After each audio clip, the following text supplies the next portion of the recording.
Nigeria, a major oil-producing country and a member of the Organization of Petroleum Exporting Countries, has had its share of boom, the upside of things, and bust, which is the downside of the black gold, as it is sometimes referred to.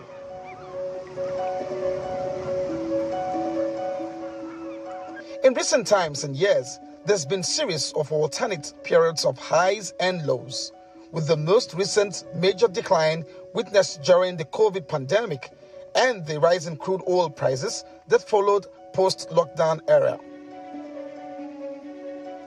But while high oil prices mean more jobs, better salaries, and overall economic growth, production cuts in oil outputs level in Nigeria kind of mutes the benefits that typically comes with high prices.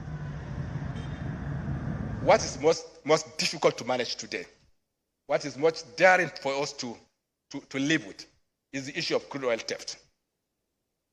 It's real. It is happening. Are we helpless? No. We are not helpless, and our efforts are paying off. As we speak now, what you see on the screen is a typical site where crude oil is stolen and is processed in illegal refineries. What you see here is so common around the pipeline that I can tell you in one line, just less than 200 kilometers, we had 295 illegal connections. And you'll see the data, 295. It's impossible for any oil company to continue to operate. No one produces oil so that the next person will take it. And what did we do? We intervened with the help of the government security agencies. By the way, Mr. President's directives were very clear. Go and sort this out, clear it, take it out, and bring back normalcy. And on the basis of that, the Chief of Defense Staff was directed to lead us in a process that will ensure that intervention comes both kinetic and non-kinetic interventions, including engagement of communities, engagement of private contractors, engagement technology. But as a result of those activities, we have so far, with the Nigerian Navy, the Nigerian Army, the Department of State Service, and other agencies of government in the security network, there are arrests of about 11 vessels have been arrested, 30 speedboats have been arrested, 179 wooden boats that you have seen, the type that I've just shown you, and then about 37 trucks. And as a matter of what we do now is we don't arrest them, we burn them. And that's what happens so that they won't come back to business again.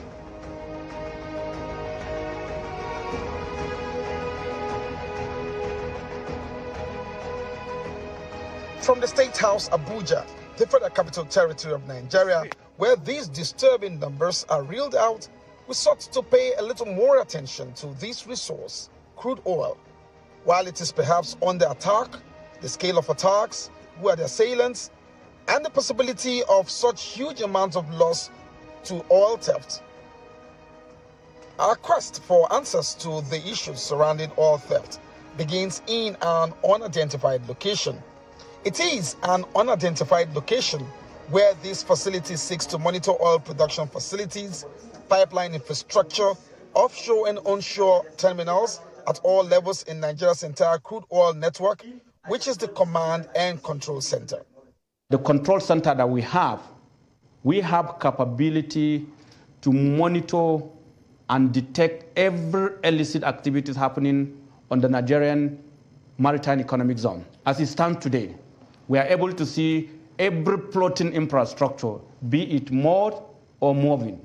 And that perhaps is giving us the capability to detect every illicit activities, including ship-to-ship transfer that are not allowed or approved, including some loading that are not approved, and including some vessels and floating infrastructure that are not approved. The capability to identify some of the things that are happening, particularly in the onshore and the shallow waters, including the illegal refinery, illegal connections, and some of the vandalism that is happening around our wellhead and platforms. All those things are put together today. We, under the original intent of creating a control center that will be able to detect, deter, respond, and recover the crude barrels, we can now say that we are sufficiently satisfied with the level of detection and deterrence. We are improving our capability to respond, and we are supporting the security agencies, including Navy, the Defense Headquarters, the JTF, with everything that we can give them to support in order to enhance their capability to respond. It's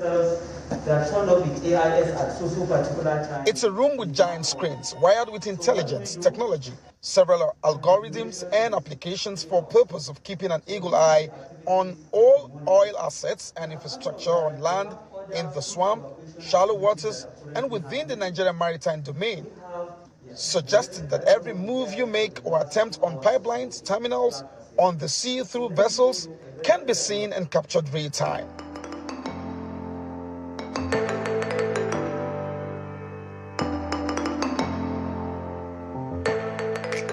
Our quest for further answers takes us out of here, because as good as this picture is, the facts on the ground are likely to be different. So we set out to the country's Niger Delta region.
Our first point of call is to the community, which hosts one of the newly contracted private security outfits for pipeline surveillance, with interest from ex-militant and regional agitator. Interestingly, in 2014, on these waters and in this creek, my crew and I were held hostage while seeking for answers in an aborted gas project in Ogidingbe. 8 years after, we return seeking answers, but this time around about the menace of oil theft, and to the home of the man regarded as the strongman of Boramatu Kingdom, High Chief Government Owezide Epamupolo, aka Tompolo.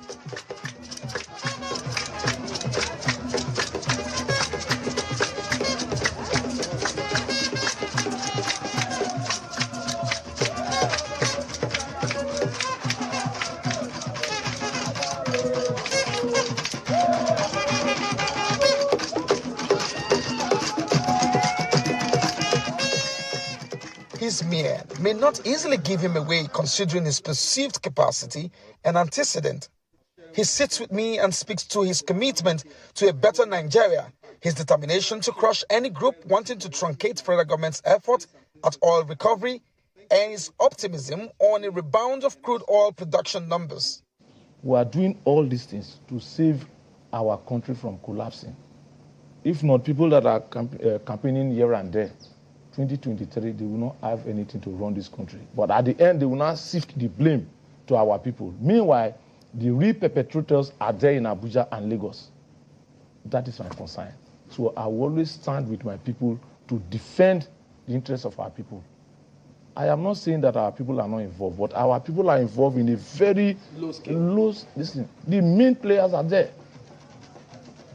So we are going to prove that to the country and all over the world. Our discussion fueled another layer of events which served as clue.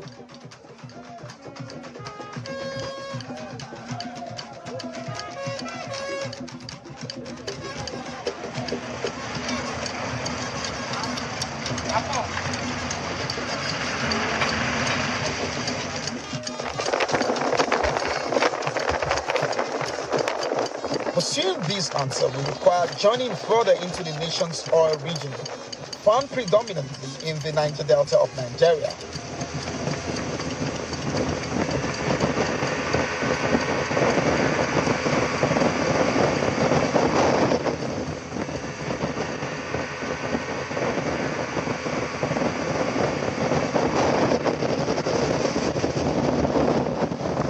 It's a journey that takes us sometimes into the nights, speeding and bumping through the unending sea waves just to arrive at suspected locations.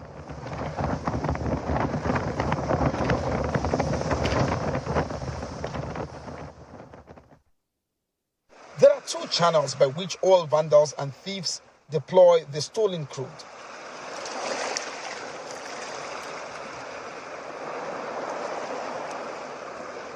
They say happiness comes in waves. But beyond this beautiful wave of Yokri River in Delta State lies the nefarious activity of illegal miners, a robust community of illegality that has long been shielded by the innocent mangrove trees, with severe consequences on the nation's economy, one of several scattered across the South-South region.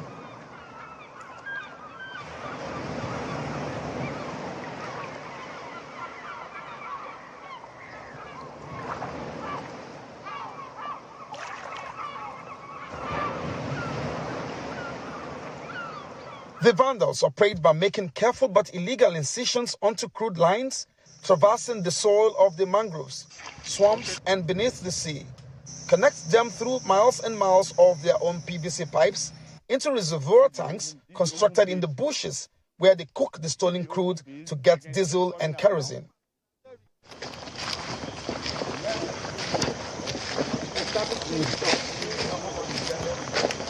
That would be awesome. It marvels anyone.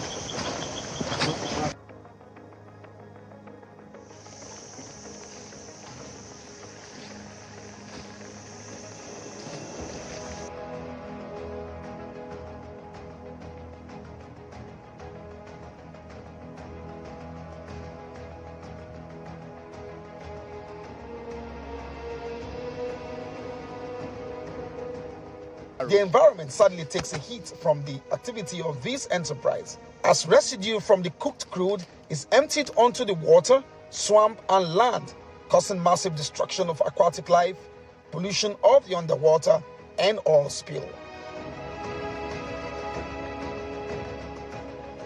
Over the years, done usually in the cover of the creeks and the mangrove, the oil thieves keep devising ways and means of operating to evade detection.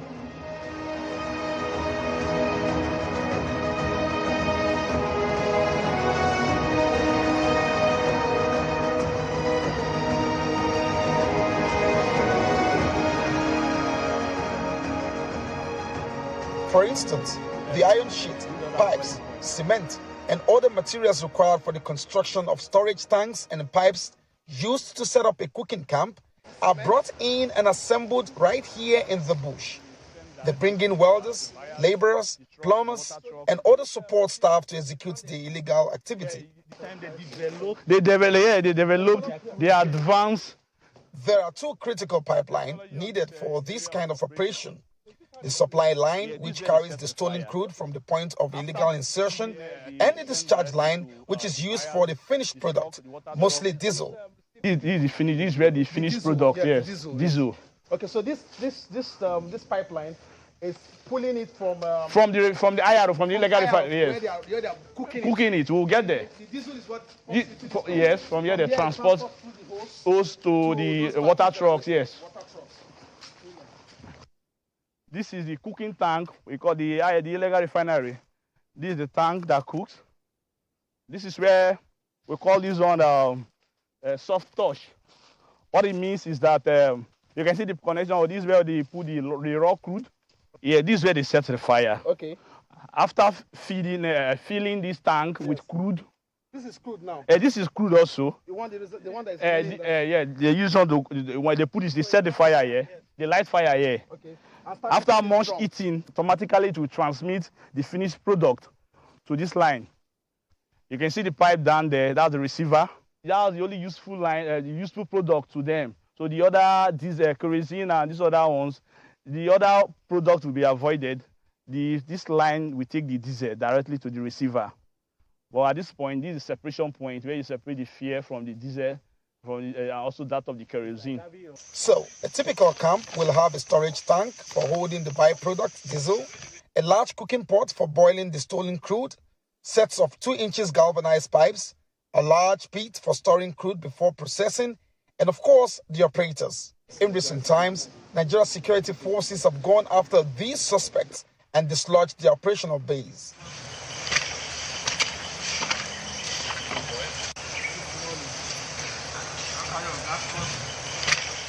And when you shut down the orchestra, this is what you have: wanton environmental destruction.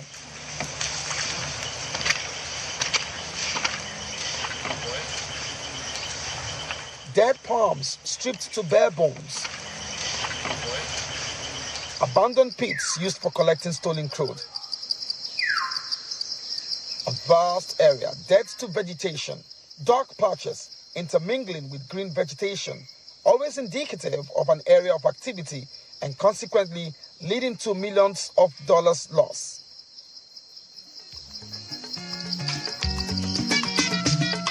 Like a typical day at a construction site, this is Rumepe community in Rivers State. This is live footage of vandals at an illegal refinery field. Nothing appears to be a threat to their operations just yet, as they walk and work freely.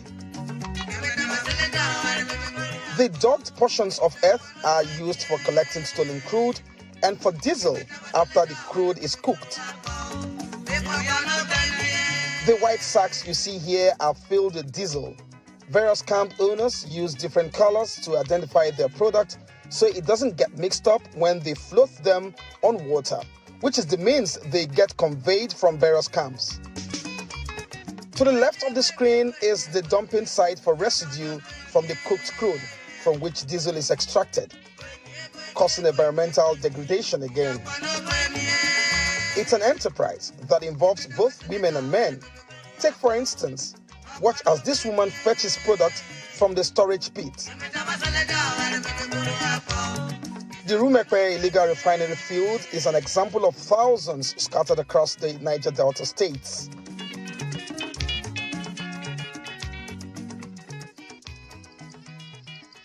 Slowly but surely, we are beginning to see just how Nigeria crude oil production went down.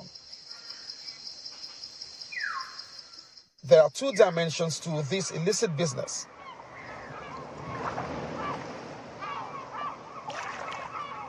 Thinking about it loosely, it's unlikely that the artisanal refiners and their activity might amount to the 700,000 barrels of oil said to be lost most part of the year 2022. That contemplation brings us to a whole new discovery and dimension to the oil theft business.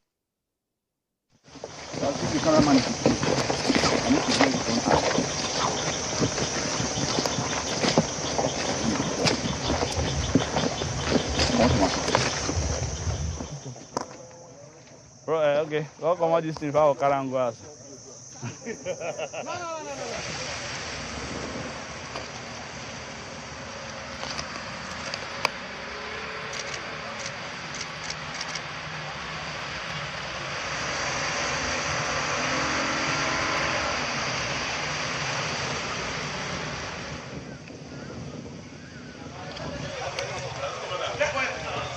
Working with local intelligence and security operatives, we've just been tipped off about a suspected illegal pipeline insertion a few kilometers away.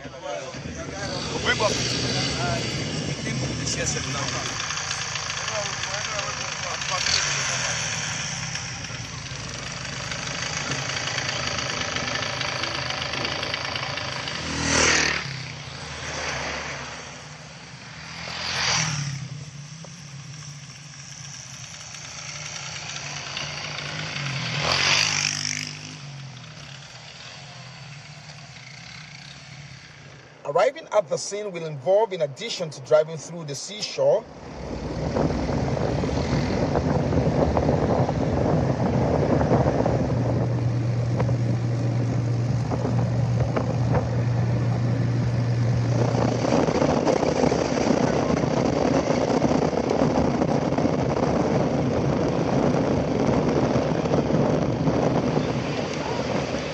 the mundane task of walking through what is essentially a treacherous environment.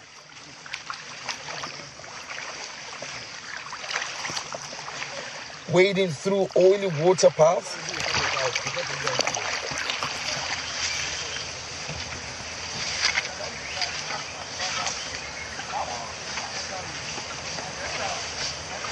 and daring the paths unknown leads us to a swampy field and vast vegetation with several illegal connections, as you will soon discover.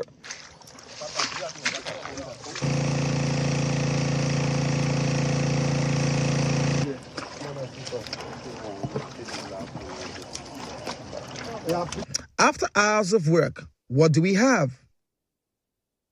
Look at the 3 pipes here. Now you can see the 3 pipes clear here. Meanwhile, some victory chants to celebrate the day's discovery.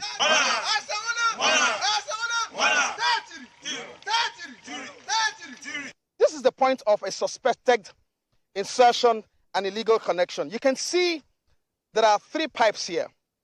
The big one is a national trunk line, which is the Transfocados trunk line, a 24 inches pipeline.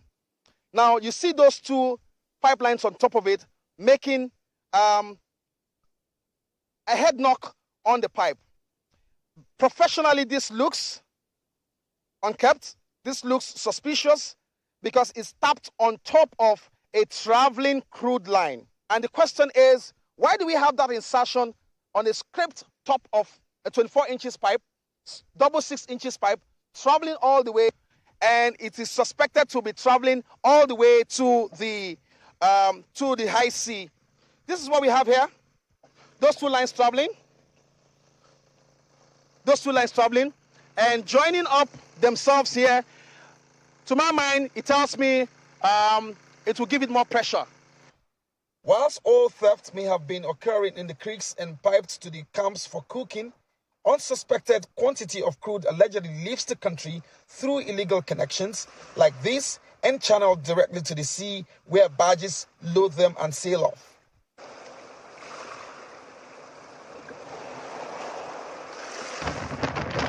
To see the other side of this connection, again, we undertake a dangerous but necessary ride to the suspected platform.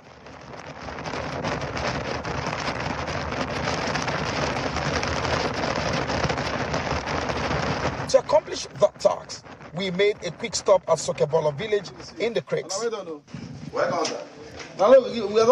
Sokebola. Now go give us cola. When I come out there, everyone supporter, they push me so that one allow. Now the cola be that. Welcome, sir. Thank you. I know. We needed a boat captain who is more familiar with the sea terrain and not just the creeks.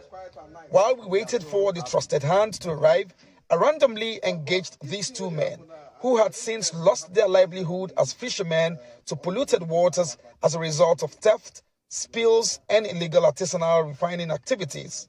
That is if fish get killed again. I go set nets. I go pack my net. Oil, just take my net finish. Fish don't look nice. So my son have better thing. Not because I know they do and I make me the support and over the thing they injure us. Yeah, I get that part. And the thing still help the community. Because our wife that they sell markets through this thing. Thank you.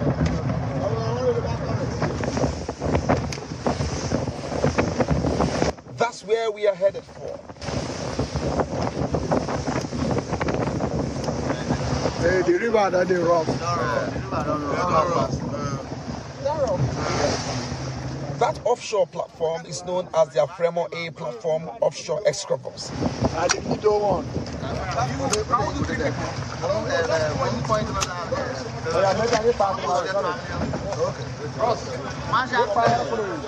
And it is owned by Shell Petroleum Development Company of Nigeria.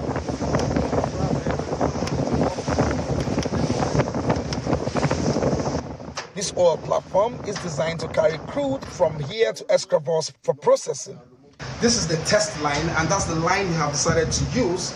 So it tells you that this is very active. If you look at this line, you see that it's not active. Everything around here is dried. The same with that other one. You can see the screws, the nuts are all dried up. But if you see this place, it raises suspicion. Now, it doesn't appear you can know this without some level of collaboration with those who actually operate these things, because how will the vendors really know if someone doesn't tell them? So it goes all the way whenever they are ready. You can see that there's nothing connected to this exit point. It's a test line. It is not supposed to be an active line. But look at this. This tells you there's been a fresh onslaught, there's been fresh discharge from this point. This is crude, not engine oil, not any other thing. This is crude. So they connect a hose to this place and run it to a vessel, a flatbed vessel, not the very big ones. How do you know that this is an active platform? Because if it wasn't, look at this place. Look at this. Look at this. The same point. This is active crude. If this wasn't active, then this crude shouldn't be here. Look at it. This is crude oil. Obviously from the residues. Look at it. From the residues. On various occasions, the leadership of the military, led by the Chief of Defense Staff, General Leo Irabo, the GCO NMPC Malam Mele Kyari, relevant government agency head, and other industry personnel visited some of these hotbeds, where they made very strong statements about curtailing the menace. This is really very sad, and we're going to get to the root of it all. There will be an investigation that will go through the entire stretch, entire length of the chain to establish who did this and how long it has been, and among several other issues. Anyone involved in this process, whether from the community members, our community contractors, government security and agencies, workers of the oil companies, including NMPC and Shell, anyone that is involved with this will be dealt with by the law.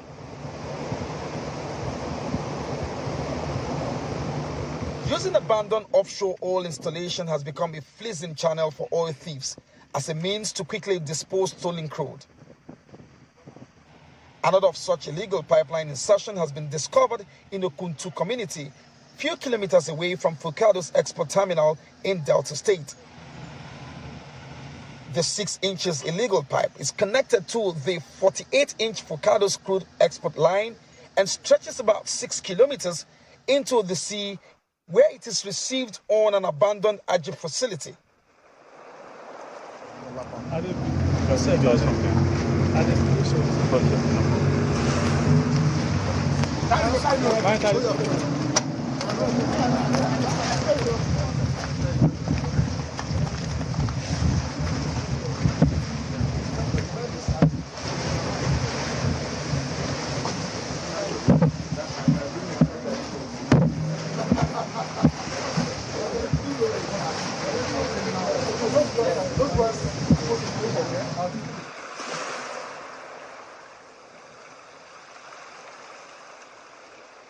Interesting how they have left just having to tap the major lines and cook it in the communities, as it were. This is major scale export on quantifiable number of liquids, on quantifiable number of crude that leaves this point where vessels just come latch on, and the connection is coming all the way from a 48-inch Fulcado's line, where they have made an incision, traveling all the way through that linear line, tapped it into an existing Ajib line that isn't functional, but the pipes are there. Actually, where we are sends crude back for processing. So that line is what they have used in terms of reverse or reversal to now use as an export line. So one of these lines is what they use, just for clarity, how it works. I can see that it's a pump, there's crude functionally dropping and dripping consistently, and I mean all these sheds are going to be condemned, but in the service of the nation, it's not a problem. So let's go ahead and see how it works. You can see crude dripping. It means that this is active. The stilling is active. So when people tell you they've just discovered a line like this, it gives away a lot in terms of doubt. Look at this place. Please, can you go back a little? You can see that there is a valve here. Yeah. Okay. When they come, they connect their flanges here. When they connect their flanges here, they take it down to the ship where the ship will be below. And kind of like a hose. Like a hose, yeah. A hose. Yeah. They connect the flange and they connect a hose to the flash tube. Then they tie it up. Then they do. Look at this. What they do is this sounds like a seal. Yes. They put this here for leak. And so when they bring the other seal here, you'll see that this is what gives this kind of gap that you see on the seals here. Yeah. So when they do this, they just take the hose down and they load their ships. Now, how long has this been? From our intel, this has been over 3 years to 5 years. And the last time somebody discovered this was about 3 years ago. And they told us that they reported this to Shell. Of course, I don't know if Shell would want to agree to that, but we're told that they reported this to Shell like 3 years ago. And up to this moment, one cannot understand the reason behind Shell not taking this to their JV partners for immediate action. It gives room for a lot of that and a lot of conspiracy theories. It's all now coming together how Nigeria is losing an estimated 700,000 barrels of oil daily. However, not all of the 700,000 is stolen outrightly.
We return to Abuja with these findings, where the authorities are more determined to tackle the challenge head on. Within the oil and gas space, we've not had any specific, report regarding the collusion of our officers in that regard. But of course, we also know that we live in an environment where anything is possible. I mean, more so that our personnel were not solely responsible for these issues. So that's the reason why the reorganization that I touched on, even though I didn't give details, also involve one, moving personnel, two, having some of my addition, undertaking certain both overt and covert, operations to be able to police the police, as it were, more or less. And then, of course, using also technology to be able to have an oversight, even whilst you are far away from the front lines, you're able to see, have, a good view of what obtains in the front lines. And so far, that has helped us. So these are some of the reorganization I'm talking about, including also increasing the fleet that's available with the Navy, both for offshore patrol and those of inshore patrol. The illegal crude oil thieving cartel in the Niger Delta is sophisticated, complex, and sometimes complicated. Because you have the Navy personnel watch over the area. You have other military personnel, including intelligence agencies. Of course, you have the oil company officials. You have the community people. You have different people playing different roles there.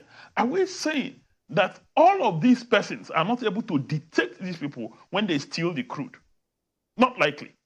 So it's a complicated and a complex issue that requires further intervention so that we can unravel who are these thieves, what's their methodology.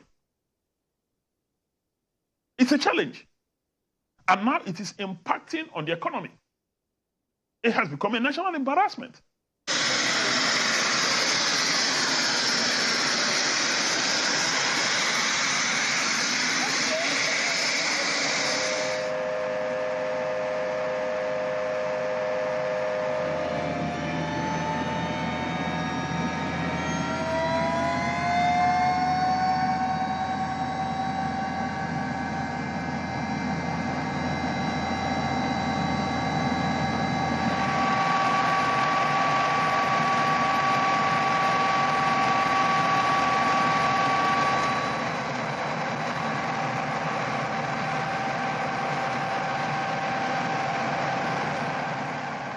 Returning to the oil-rich region, this time to the Bonny Terminal, one of the several export terminals for Nigeria's crude, the Trans-Niger Pipeline and the Nembe Creek trunk lines are the major feeds to this terminal, with a combined capacity of 280,000 barrels of crude per day for processing.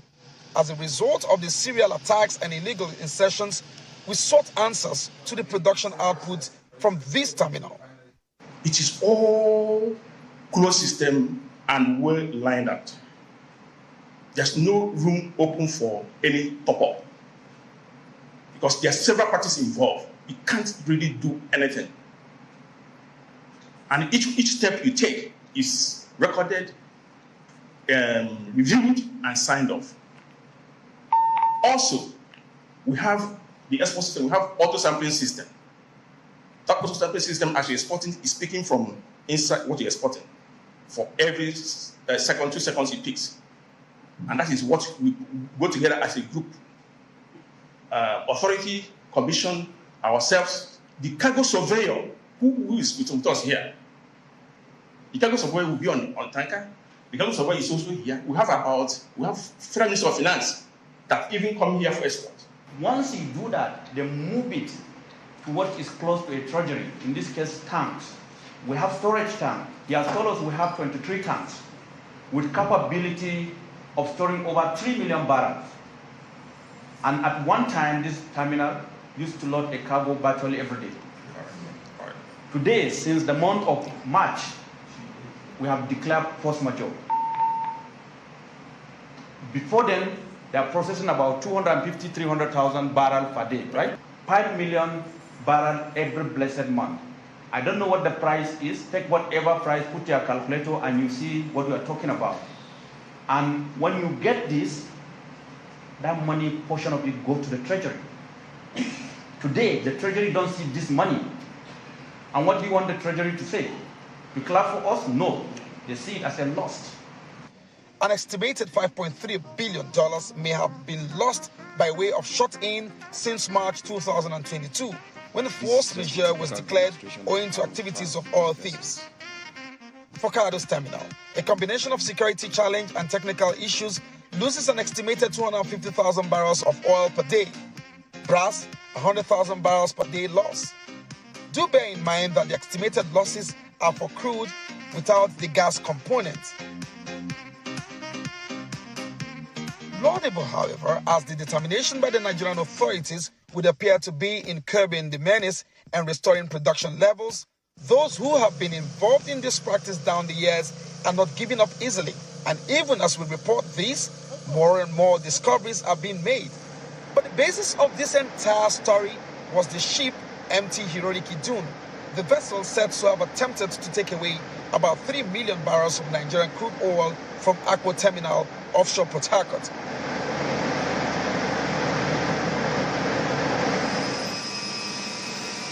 Gearing up to visit the supposed offshore terminal will not easily translate to hopping into a chopper to achieve that. Certain international protocols must be observed. It included a certified health and fitness result, a comprehensive life insurance cover, and a BOSIET certification, a clearance document required for an offshore facility visit. BOSIET is a basic offshore safety induction emergency training and emergency breathing system. It contains 5 thematic areas: fire survival qualities, helicopter crash survival, surviving on the high sea before help comes, and more.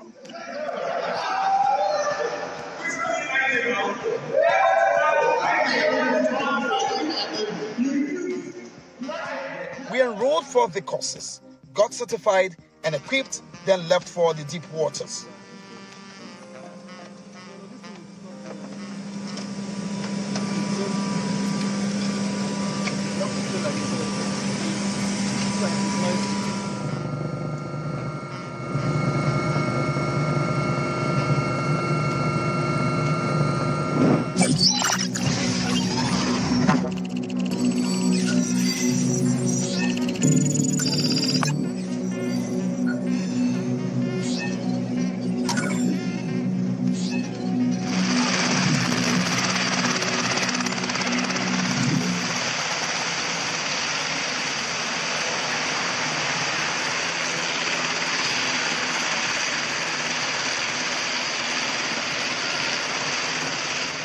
During our interaction at Akpo Terminal, officials here insist that they play by the books and only read about the empty heroic Idun on the dailies.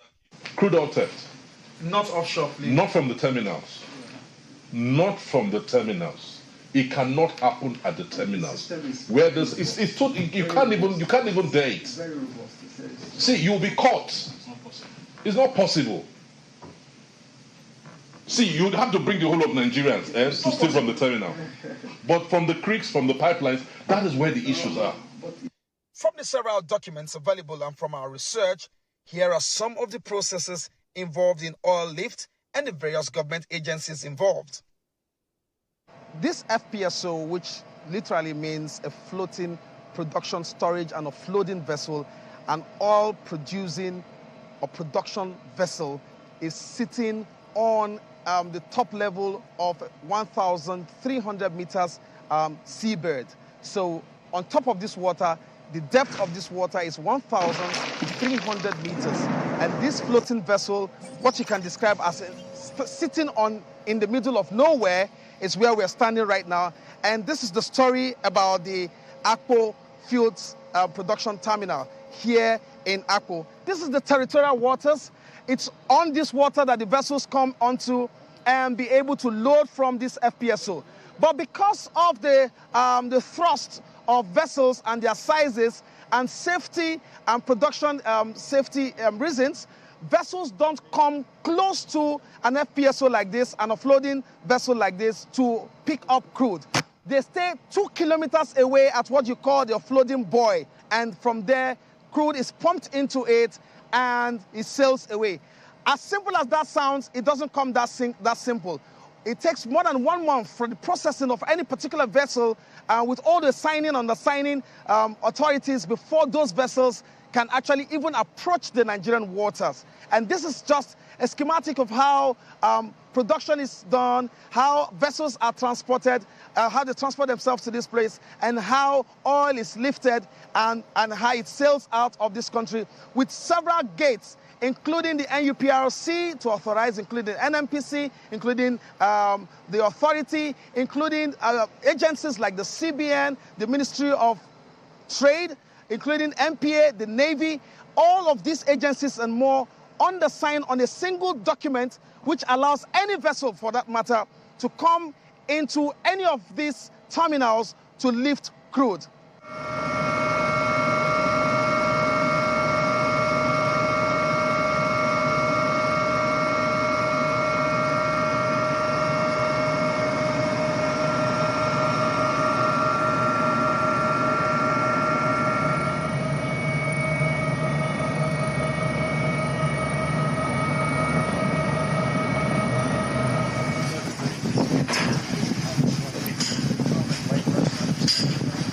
With a few more T's to cross, days after, we flew to another offshore facility, the Agbami FPSO, to witness a typical live oil lift process. Now you say you want to see vessel. Sorry. Okay, Echo 2, we're ready for the descent. Okay, come back. So, our reading is that the digital display on this device. If you listen, you hear a sound, a beep. This beep tells you this is just for gas reading. But when it gets to the oilage, when it touches the oil, its sound will change. That will notify you that yes, you have gotten to that point of the oilage. So we open.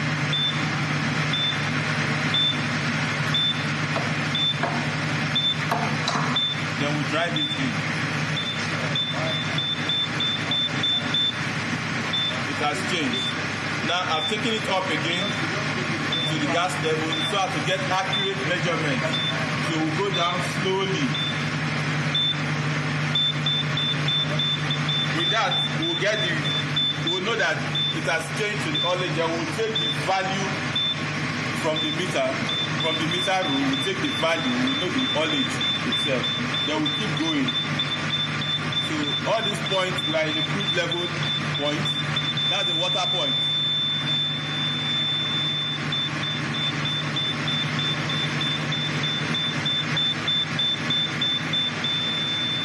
That's the water point. We'll take the water value. That's the interface. So with that, we'll be able to know the quantity of crude that is inside the tank. But these are the metering system, the equipment that measure the actual crude. There are 4 of them.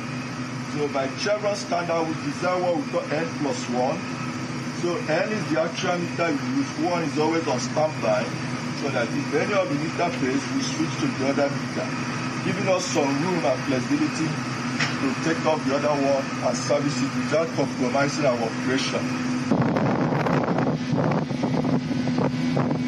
And the facility we're standing on is the Agbabi facility, which is a floating production and storage facility here offshore Nigeria. And what we are witnessing is a live and ongoing crude lifting activity. And let me just help you make sense of it. If you just look straight up, you would see that's a vessel, Front Silk Borg, that's the name of that vessel. She's currently loading from 1.8 kilometers away from where we are standing. That's an XPM. The red little point you see there is how far they can come as far as it's allowed within the maritime parameters for vessels like that. And you can see, we understand that this process is going to take between now and the next 24 hours, and it's loading, and its total capacity for what it's going to take from here is about 1 million barrels or 8 million barrels of oil. So where we are is 1,500 meters above the seabed, where you have the SPM, where you have the connections, the subsea connections that are producing from oil from the wells and pumping up into a storage tank that is here on this facility, from where the crude is actually pumped through subsea cables into that SBM and into the vessel. Vessels can come beyond the parameters that you see there, the parameters of about 1.8 kilometer for stability sakes, for weather conditions, and to allow this vessel have its safe stability where it is producing. The report on MT Hiroiki Dune attempted also to exacerbate what looks like an already bad situation, with reports suggesting that it stole about 3 million barrels of Nigerian oil, a huge loss that would have had devastating impact on production outputs, reserves, and revenue of the country if proven. But did MT Hiroiki Dune steal from Nigeria? Which offshore terminal did it steal from? How long did it conduct that activity unnoticed? Here are some facts and myths about MT Hiroiki Dune. The vessel MT Hiroiki Dune is registered in Marshall's Island with an overall length of 336 meters. It is a VLCC vessel and not a UVLCC vessel. Akpo Terminal, the suspected terminal, has a maximum storage capacity of 2 million barrels. A floating offshore terminal cannot discharge all of its content from the storage tank. This allows for the balance of the vessel, which is particularly floating on deep waters. MT Hiroiki Dune had documents to lift crude, but arrived 10 days earlier. MT Hiroiki Dune was picked up on the radar A communication ensued between NNPC, the Nigerian Navy, and the vessel captain.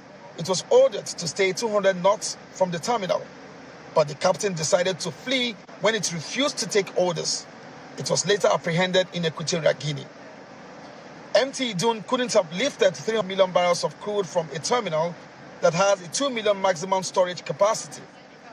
It takes an average of 20 hours to load 1 million barrels of oil from an FPSO into a vessel and usually involves complex operations. The sheer number of checks, agencies, and processes involved in lifting as little as 1 barrel of oil soon proved to us that it is near impossible to steal from an active offshore terminal. Anyways, our team flew to Equatorial Guinea to watch the negotiations for the repatriation of the crew and the vessel to Nigeria. The crew is now facing criminal charges before a federal high court in Port Harcourt, Rivers State, while the ship is detained. In seeking for more answers for possible solutions, we return to town, where some people have argued that the illegal refiners be conscripted to some sort of legitimacy. These are not refineries at all. Refinery is science. Those science are very, very specific. You don't need to reinvent it. So refinery is a process. So what you are seeing there is they are not refineries by any stretch of imagination. So there's no technology in it. They're just boiling oil so that they can remove the heavy ends and then you take them into cake and move away. So they are not refining anything. And it's also not possible to convert them into refineries because there's science around refining. And not only that, don't forget that they take free oil to process or to cook. Maybe that's a better way of putting it. The stolen oil is what they are putting into these processes. But here is what to know about some derivatives of a barrel of oil, from which these oil thieves extract only diesel and kerosene.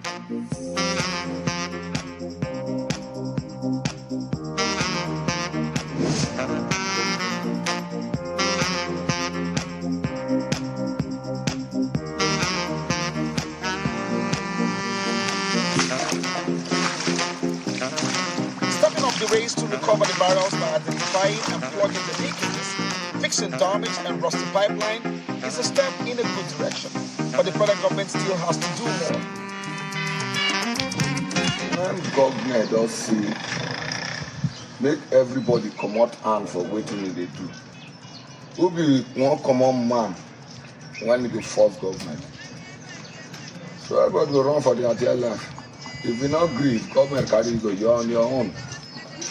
Not be the community saying you go do work. Not be me myself saying you go do work. Now your own, now you do. That's what you do. Because one thing when I believe, after God, now the federal government, now be our grand lord. Oil theft and vandal activity impacts crude oil production and export, leads to petroleum product losses, interrupts gas supply to gas power plants, causes refinery downtimes, creates instability in oil and gas markets, oil spills, revenue losses, and is responsible for high cost of surveillance and maintenance of pipelines. A harmonized standard of operating procedure is nearly non-existent in the evacuation and disposal of recovered stolen crude, as it relates to arrest, detention, and prosecution of vessels and personnel. Back in the region, stripping locals of the trade they have come to know and accept as a legitimate way of life, and sometimes in response to perceived neglects, and not plugging the gaps as needed may be counterproductive if that leg of accounting is not fixed.